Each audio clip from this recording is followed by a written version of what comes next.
بسم اللہ الرحمن الرحیم۔ السلام علیکم ورحمۃ اللہ۔ بچوں، ہم نے تختی نمبر 1 مفردات کا سبق شروع کر رکھا ہے اور الف سے لے کر زا تک آپ بچے مزید سمجھ گئے ہیں۔ میں پھر ایک دفعہ اس کو پڑھتا ہوں۔ الف، با،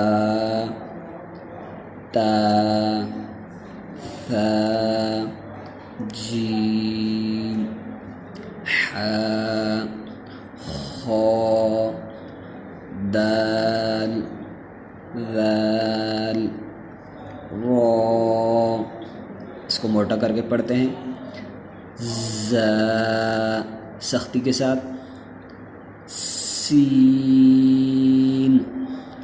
آپ نے دیکھا میں نے اس کو لمبا بھی کیا ہے کیونکہ اوپر آپ کو جو شکل بنی اس پر مد بھی نظر آ رہی، اور میں نے پہلے بتایا تھا کہ جس حرف کے اوپر 3 کلموں والا جملہ لکھا ہو، سین یا نون، تو اس کو لمبا کر کے پڑھتے ہیں۔